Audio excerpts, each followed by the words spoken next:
Hello, ഇന്ന് പറമ്പൊക്കെ വാക്കിയപ്പോൾ ഒന്ന് പറമ്പിലൂടെ നടക്കാമെന്ന് വെച്ചു.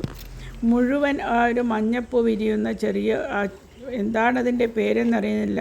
ചില സ്ഥലത്ത് അലങ്കാര ചെടിയായിട്ടും നട്ട കാണാം. അതിനെക്കൊണ്ടുള്ള വലിയ ശല്യമാണ്. വല്ല പ്രതിവിധിയും ഇതിനെ നശിപ്പിക്കാൻ ആർക്കെങ്കിലും അറിയുമെങ്കിൽ ഒന്ന് കമൻ്റ് ഇടുക. മണ്ണിൽ ഇത്തരം ദ്രോഹങ്ങളുണ്ടെങ്കിലും നമ്മൾ മണ്ണിനോട് അല്പം അങ്ങോട്ടേക്ക് സൗഹൃദമായിട്ട് വല്ലതും ചെയ്താൽ 100 ഇരട്ടിയായി തിരിച്ചു തരുന്ന മണ്ണ് തന്നെയാണ് നമ്മുടേത്.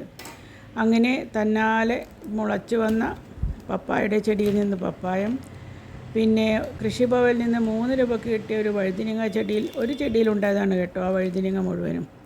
ഇത് വിത്ത് നട്ടിട്ട് നല്ല നീളമുള്ള പയർ, പിന്നെ പലതുള്ളി പെരുവെള്ളം എന്ന് പറയുന്നത് പോലെ 5 6 ചെടികളിലായി കിട്ടുന്ന ഓരോരോ വെണ്ടക്കകൾ പറിച്ച് ഫ്രിഡ്ജിൽ വെച്ചാൽ നമുക്ക് പിന്നെ സാമ്പാറിനുള്ള കഷ്ണങ്ങളായി, തോരൻ വയ്ക്കാനുള്ള ചീരയായി, സാമ്പാറിനുള്ള വഴുതിന, പിന്നെ വെണ്ടക്ക, ഇതുമായി ഈ ഉഷ്ണത്തിന് കലക്കി കുടിക്കുവാൻ പാഷൻ ഫ്രൂട്ട്. പിന്നെ എന്താ വേണ്ടത്?